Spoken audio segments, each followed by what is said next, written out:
What we're witnessing right now is nothing short of a complete recalibration of American foreign policy, and the implications are staggering. Over the past 72 hours, leaked documents and insider reports have revealed what many are calling the most aggressive strategic shift in decades. The Trump administration has apparently drawn a line in the sand, and according to sources familiar with the matter, foreign adversaries are scrambling to understand what this means for their own strategic positions. This isn't just another policy announcement or campaign rhetoric.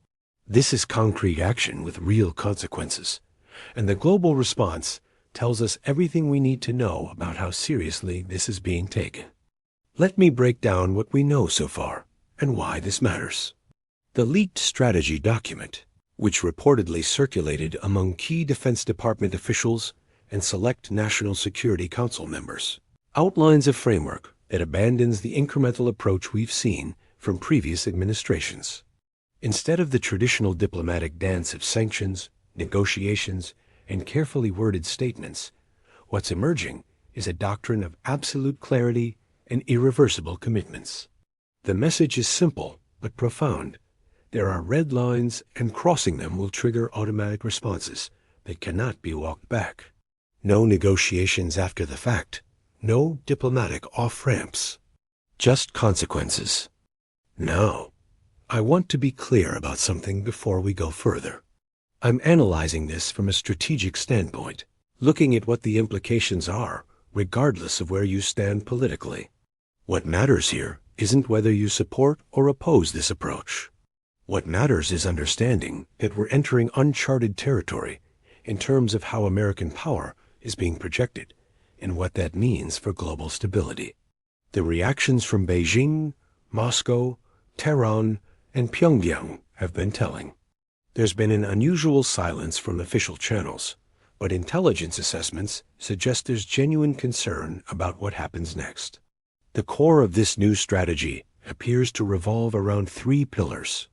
First, economic decoupling from hostile nations is no longer a threat but an active process. We're not talking about targeted tariffs or sector-specific restrictions. We're talking about systematic separation of critical supply chains, technology transfers, and financial systems.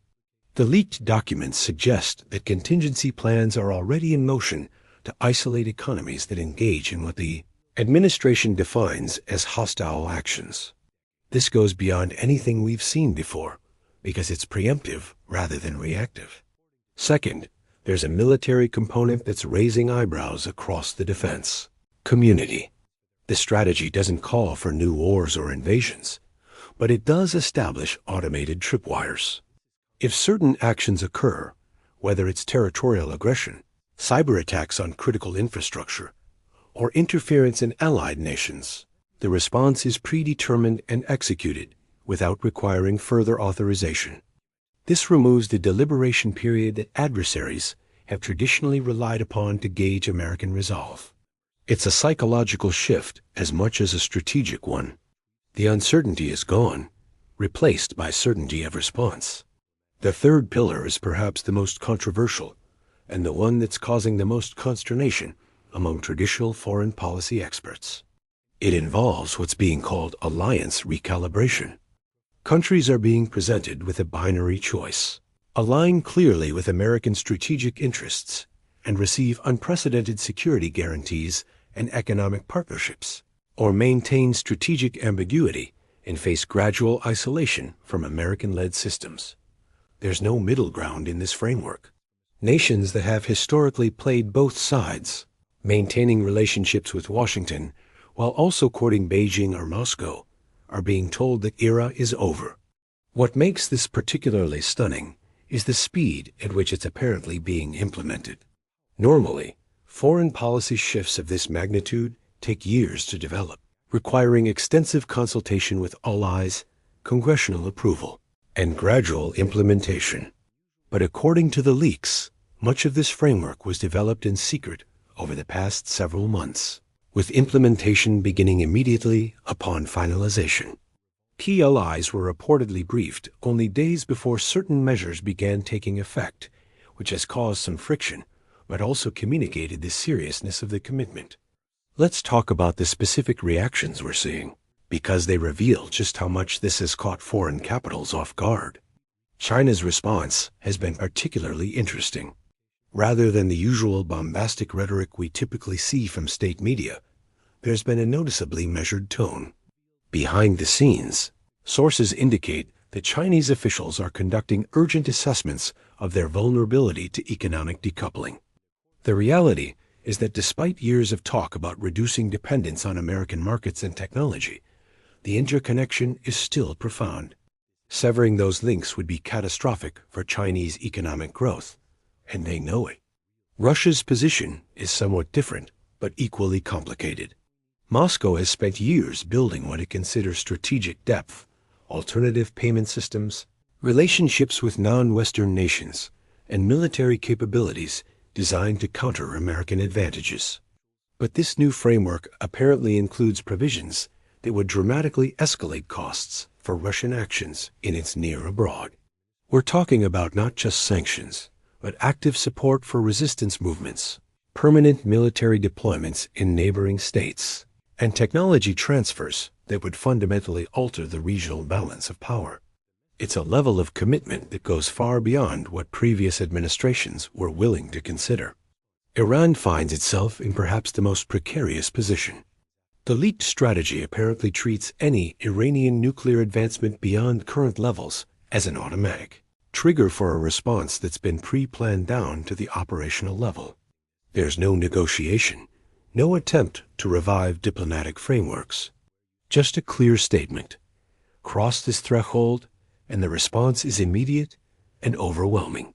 For a regime that has built its regional strategy on carefully calculated escalation and de-escalation, this removes their primary strategic tool. North Korea's situation is unique because the regime has already operated under the assumption that any serious provocation could trigger massive retaliation. But what's different now is the apparent expansion of what constitutes a triggering event. Cyber operations, proliferation activities, and even certain types of conventional provocations are reportedly included in the automated response framework.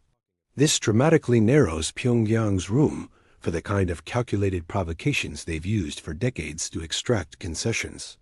Now, let's address the elephant in the room.